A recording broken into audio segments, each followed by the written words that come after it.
चले, अर्थ समझ में आ गया? अर्थ बताइए आप लोग। सम्यक दर्शन तीनों बराबर मात्रा में मिलते हैं तो उसको मोक्ष मार्ग कहते हैं। तुम्हारे पास क्या है? नहीं नहीं, साधु के प्रति न समर्पण, भगवान के प्रति समर्पण, ये श्रद्धा सम्यक दर्शन कहलाता है। अब आगे उसकी परिभाषाएं आएंगी। और जो आप सीख रहे हो ये सम्यक ज्ञान कहलाता, दो तो हैं। और दिगंबर साधु से चारित्र प्रारंभ होता, तो वो तो तुम्हारे पास है नहीं। अब तुम्हारे पास सम्यक दर्शन है, सम्यक ज्ञान है, तो मोक्ष मार्ग है? क्यों? तीनों मिलके होंगे बराबर तब जा करके बनेंगे। तुम्हारे पास चारित्र, तो तुम्हारे पास चारित्र नहीं है तो क्या है? सम्यक ज्ञान है, सम्यक चारित्र नहीं। लेकिन सम्यक चारित्र के अभाव में अपने पास या आपके पास जो रहेगा उसको हम बाद में बताएंगे, पर वो भी चारित्र का प्रारंभिक, जैसे वो वहाँ नींबू लगे ना, इतने इतने नीचे डले, इतने इतने से डले रहते हैं, इतने इतने से फूल हैं, उसके छोटे छोटे फल हैं। ऐसे छोटे छोटे अंकुर अवस्था में आप लोगों का भी चारित्र होता है। उसको क्या कहते हैं बाद में बताएंगे हम, क्योंकि उसमें बताएंगे तो गड़बड़ हो जाएगा, अभी बहुत टाइम उसी में लग जाएगा। तत्वार्थ श्रद्धानम सम्यक दर्शनम। अब देखो, अब आ गया, पहले क्या था? सम्यक दर्शन। अब तत्वार्थ श्रद्धानम सम्यक दर्शन, तत्वार्थ की श्रद्धा करने का नाम सम्यक दर्शन कहलाता। अब तत्वार्थ क्या कहलाता है? तत्, अब देखना उसमें तीन चीजें हैं। हाँ बोलो क्या कहलाता है, जो अपने अपने मन से बोलो फिर हम बताएं। बोलती क्या ले ली?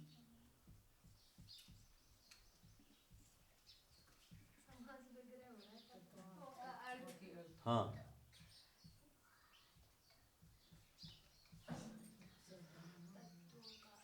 देखो, जी होगा तत्व, फिर अर्थ, फिर श्रद्धान। ठीक है। तत्व क्या कहलाता है? कल बताया था, कल नहीं आपने बताया था। वो तत्व तुम्हारा एलिमेंट्स, तो वो तो हमारे यहाँ का अलग हो गया।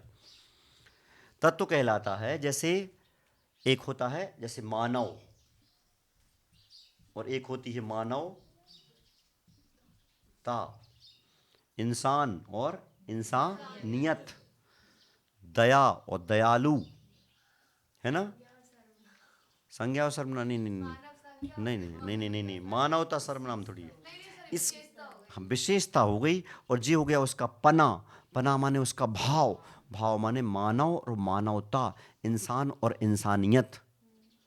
तो जी जो रहता है वहाँ पर भाव पकड़ना, आपका भाव क्या, अपन लोग बोलते ना मीन्स मीन्स, तो वो मीन्स पकड़ना, यहाँ पर किसी वस्तु को पकड़ के नहीं रहना। तो यहाँ पर तत्वों का जो अर्थ है, अर्थात उसका भाव क्या है, उसका मतलब रहस्य क्या है, या उसको यूँ समझे कि उसकी इम्पोर्टेंस क्या है, वो कहलाता है तत्व।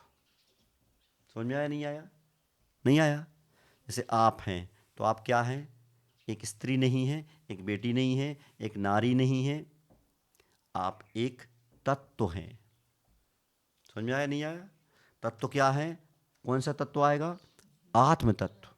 पहले आएगा जीव तत्व, फिर आएगा आत्म तत्व। अब जीव तत्व का स्वभाव क्या है, आत्म तत्व का स्वभाव क्या है? संसार में नहीं रुकना, संसार का कर्मों का विच्छेद करके मोक्ष में विराजमान होना, ये आपका स्वभाव है।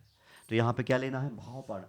आपके जीवन का उद्देश्य क्या है, आपके मनुष्य पर्याय का, स्त्री पर्याय का उद्देश्य क्या है, इन सबको पकड़ने वाला जो रहता है उसको कहते हैं श्रद्धान या तत्वार्थ। इस पर विश्वास करना। आपका जन्म हुआ है, हुआ है, किसका हुआ है? पर्याय का हुआ है, आत्मा का नहीं हुआ। आत्मा अनादिकाल से है और अनंत काल तक रहेगी, जी कहलाता तत्वार्थ। समझ में आया नहीं आया? देखो, जैसे मान लो ये डस्टर है, ठीक है ना, ये डस्टर है, तो ये तो हो गया तत्व, हो गया? नहीं हुआ, ये द्रव्य हुआ। अब इसका उद्देश्य क्या है, तो ये उसका तत्व हो गया। एक होता है जिसको जैसे आपके पैरों में जूते रहते हैं, तो जूतों का उद्देश्य क्या है? आपकी रक्षा करना, पैर, आपके पैरों की रक्षा करना। तो जो उनका भाव पक्ष रहता है इसको बोलते हैं अर्थ क्रिया। अर्थ क्रिया का मतलब होता है जैसे घर में अपन एक बर्तन खरीद के लाए, तो उसका उद्देश्य क्या है? उसका, जैसे मान लो आप एक साइकिल लाए, तो साइकिल का मतलब होता है वो आपको यात्रा में, सवारी में परेशानी नहीं करेगी, मदद करेगी। ठीक है, जूते चप्पल लाए तो आपको बचाएगी वो।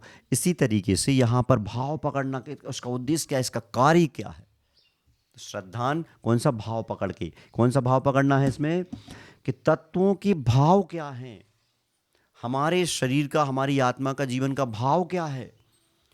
आप लोग कहते मीन्स मीन्स कर देना ऐसे, हाँ मेरा मतलब कुछ लोग ऐसे बोलते हैं, तो वो नहीं, यहाँ पे आपको वो ही पकड़ना है। समझ में आ गया वीरेन जी? नहीं आओ, चलो ठीक है।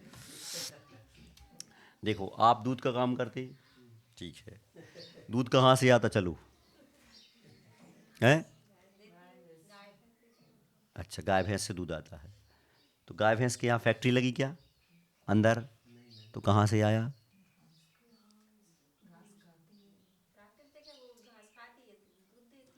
तो उसके पास कोई मशीन नहीं है, इसका मतलब दूध काय में है, घास में। हाँ क्यों, मशीन वहाँ पर कोई मशीन नहीं है ना, कोई वहाँ पर स्टॉक है कि उसने तुम्हारा घास खाया हो तुम्हें दे दे, तो दूध कहाँ है, घास में है। और क्या बोलते हैं, घास कहाँ से आती है, खेत से, खेत कहाँ है, धरती में, इसका मतलब है दूध भरा है धरती में। घी कहाँ भरा, धरती में। तेल कहाँ भरा, धरती में। क्यों, आप क्या सोचते, आप लोग तो पढ़ते ना, इक्वल टू MC² साइंस में पढ़ते होंगे, एनर्जी कभी नष्ट नहीं होती, उसका मात्र साइकिल से परावर्तन होता है या परिवर्तन होता है, चक्र चलता रहता है, नष्ट कभी नहीं होती। वहां यहां से घास निकली तो बन गई मूंगफली, क्यों, घास ही से तो बनी है, और उस मूंगफली में तेल भरा है, तेल को आपने मशीन में डाला तो पिल के आ गया तेल, और वही मूंगफली भैंस को खिला दो तो उसका दूध 1.5 गुना बढ़ जाएगा।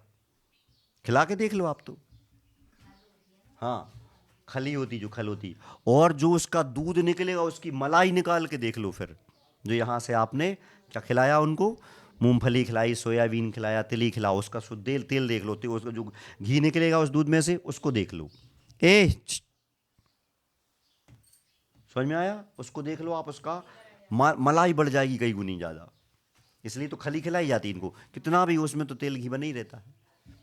ठीक है, अब वो दूध निकला आपके पास आया तो आपने उसका बनाया घी, ठीक, घी बना, और घी से तो बहुत सारी चीज़ें आज बनती हैं, ठीक है, बहुत सारी चीज़ें बन गई, फिर आपने खाई, ठीक है ना, फिर आप गई या गए, ठीक है ना। अब वो कहाँ गया, धरती में, धरती में गया, तो जो आपका वहां से चक्कर चला था घूम फिर के, फिर वो धरती में चला गया, फिर से घास खड़ी, चक्कर बोलते इसमें आपने यहाँ शायद लिखा, भुक्तो जिता मोहर मोहान मया सर्वे भी पुद्गलाहा, खाते हैं छोड़ देते हैं और जा करके फिर वो जो कहते हो विसर्जित हो जाता है, चक्कर चलता रहता, कभी नष्ट नहीं होता। तो कहाँ से आया घी, भैंस में नहीं आया, ना ना गाय में आया, घी तो जमीन में धरती में भरा है, और नष्ट होगा तो वहीं जाके फिर चला जाएगा। समझ में आया, ऐसे सम्यक दर्शन, सम्यक ज्ञान, सम्यक चारित्र के भाव क्या हैं, वस्तु के भाव क्या है वो पकड़ना है, अर्थात भगवान की भक्ति करना हमारा सम्यक दर्शन का पहला लक्षण है। अब तो समझ आया, चलो बन जाएगा है, चले, तन्निसर्गादधिगमाद्वा, वह सम्यक दर्शन अपने आप या किसी के कराने पर होता है, ठीक है ना। अपने आप कैसे होता है, तुम्हारे लिए, जैसे अभी तुम घर से मंदिर आए, किसी ने भेजा है कि अपने आप आए है, कैसे आए, तो अपने आप आए, ये होता है, इसको बोलते हैं निसर्ग, अपने आप।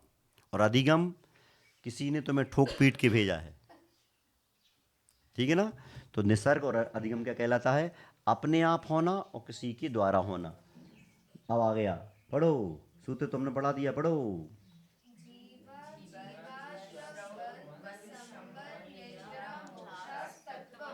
जीव तत्वम नहीं, तत्वम, हाँ जर्क को बढ़िया, इसमें जर्क चाहिए, जहाँ आधा अक्षरों का जर्क आएगी, जीवा जीवाश्रव बंध संवर निजरा मोक्षास तत्वम।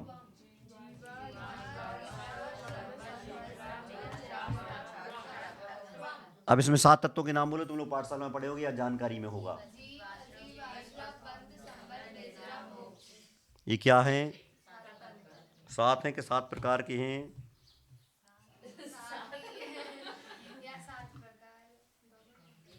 दोनों का एक अर्थ नहीं हो सकता। अगर 7 तत्व कहते हो तो एक हमारा, एक इनका 4 5 6 7 8 9 10 11 12 13 14 15 4 5 12 20 तत्व हो गए अपन। 7 प्रकार के हैं, क्योंकि हमारा एक प्रकार अलग है, फिर अजीब का प्रकार अलग है, आश्रव का अलग है, बंध का अलग है। और यहाँ पर जी बहुत बड़ी त्रुटि हुई है, त्रुटि माने मिस्टेक, कि ये यहाँ पर अपन 7 तत्व कहते हैं। मोक्षा 7 प्रकार के तत्व हैं। इंद्रियां कितनी होती हैं? 5 तो तुम्हारे पास है, 5 तुम्हारी मम्मी की 10 हो गई, 5 पापा की 15, 5 अनुज की 20, फिर हम चौका में गए तो 5 हमारी हो 25। बताओ कहाँ होती है? हाँ, एक व्यक्ति के पास 5 हैं। और वैसे अगर इतने सारे संसार में अनंत अनंत जीव भरे पड़े हैं, उनकी इंद्रियां लगाओ तो अगर अनंत अनंत जीव हैं इंटू 5 टाइम्स तो 5 गुनी इंद्रियां हो गई। मतलब अगर अनंत अनंत जीव हैं तो इंटू 5 टाइम्स इंद्रियां हो गई। ठीक है ना? तो आपकी इंद्रियां एक व्यक्ति की अपेक्षा से 5 होंगी, बाकी इंद्रियां अनंत अनंत होंगी। और जीव जो तत्व आदि लिखे जिस कितने होते हैं? 7 नहीं होते, 7 प्रकार के होते हैं। ठीक है? नाम, अब इसके विस्तार आप में आगे, नाम स्थापना द्रव्य भाव तस्य नहीं, तस सा बोलकर, तस बोलकर रुक जाना है। भाव तस तन्यासः, नाम है, स्थापना है, द्रव्य है, भाव है, इनके द्वारा उनके बंटवारे होते हैं। किसके? सम्यक दर्शन आदि और जीव आदि तत्वों के। समझा नहीं आ रहा? कैसे बंटवारे होंगे? पहले नाम से बंटवारा होगा। नाम से बंटवारा क्या है? नाम क्या है? तब से बोलो, हमारा नाम सुब्रत सागर है। अब अपना बोल लो, मैं काय को कोई को बोलूं? ठीक है ना? सही है। शांति धारा में बोले जरूर जाते हैं नाम, है ही नहीं उसमें नाम बोलने की परंपरा। आप कभी हिंदुओं के यहाँ होने वाली वो देखना, कथाएं वगैरह होती हैं तो पंडित जी कहते हैं जजमान अपना नाम ले लेवें। हाँ, तो ऐसे ही अपने यहाँ शांति धर्म, वहाँ अस्माकम, तो जैसे कहा अस्माकम तो सब लोग अपना अपना नाम ले लेवें कि मैं शांति धारा करने वाला। इसी बात को लेकर के तो कहा जाता अस्माकम श्रावक श्रेष्ठी श्रीमान महायज्ञ नायक यज्ञ नायक मैं। ऐसे थोड़ी होता है। जो व्यक्ति शांति धारा करता वो अपने तरफ से करता है और उसमें वो बोलता नहीं मैं श्रीमान जी आया वो आया, नहीं नहीं, अपना सीधा रहता है। बाहर अंदर एक रानी थी, बाहर एक राजा। नाम लेना बुरा नहीं, पर उसमें जो विशेषताएं श्रावक श्रेष्ठी यज्ञ नायक महायज्ञ नायक जी चीज़ें नहीं है। नाम बोला जाएगा शांति धर्म में सिंपल नाम, श्रीमान वीरेंद्र कुमार नहीं बोल करके वीरेंद्र, आशा, ऐसे नाम बोलते जाओ, मनोज, प्रीति। समझ में आया नहीं आया? और श्रीमान मनोज कुमार जी, श्रीमती प्रीति जी, श्री वीरेंद्र कुमार जी, श्रीमती आशा। तुम का आया सर यो रानी का राशि?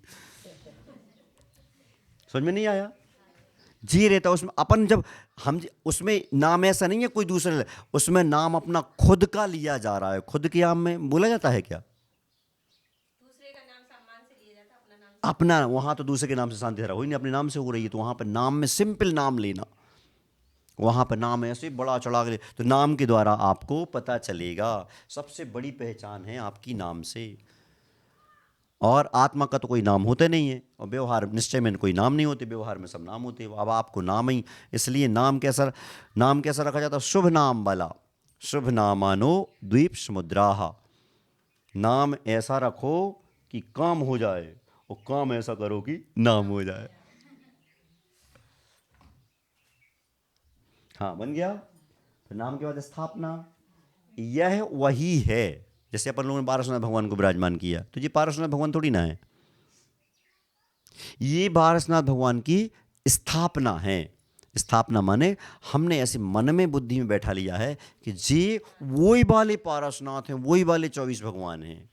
तो स्थापना का मतलब होता है इसमें उसी की स्थापना करके वैसा मान, ये वो ही है। अपन कुछ काम करने, हाँ ये तो वो ही है, हमारा वो ही है, ऐसे करके जो कल्पना की जाती है उसको स्थापना कहते हैं। द्रव्य क्या कहलाता है? भूत और भविष्य और वर्तमान, तीन चीजें होती हैं अपने यहाँ, पास्ट, प्रेजेंट एंड फ्यूचर। ठीक है ना? तो लोग तो मैडम हो ना, स्कूल में जाती हो तो। कितने काल होते हैं? तीन, बोलो नब्या। हैं कौन कौन से? हाँ इंग्लिश में बोल दो, उसमें क्या बात हो गई।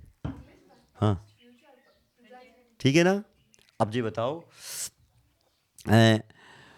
पास्ट में और फ्यूचर में क्या विशेषता है? आने वाला है, दोनों को कल बोलते हैं। एक था, एक में था, एक में होगा, और एक में है। था, है, होगा, गागी ये, था थी थे, है ये, और गागी ये, ऐसे आते थे। ठीक है ना। तो जो अपना क्या कहलाता है, जो पास्ट में और फ्यूचर में रहता है, उसकी जब व्याख्या की जाएगी तो उसको कहते हैं द्रव्य। समझ में आगे नहीं आया? कौन सा? पास्ट में और फ्यूचर में, मतलब भविष्य में और भूत में जो कुछ भी आप व्यवस्था बताओगे उसको कहा जाता है द्रव्य। आप ऐसे थे और आप ऐसे बनेंगे, इसको बताने वाला कहलाता है द्रव्य। और जो वर्तमान में रहता है उसको बोलते हैं भाव। इसमें आया ना भाव। तो भूत और भविष्य को बताने वाला कहलाता है द्रव्य, और वर्तमान को बताने वाला कहलाता है भाव। इनके द्वारा हम बंटवारे करते हैं। सभी कभी सब्जी खरीदने गई हो? अच्छा, सामान खरीदने कभी नहीं जाती? अच्छा, तुम लोग जाती हो? शॉपिंग वॉपिंग में कभी नहीं जाती?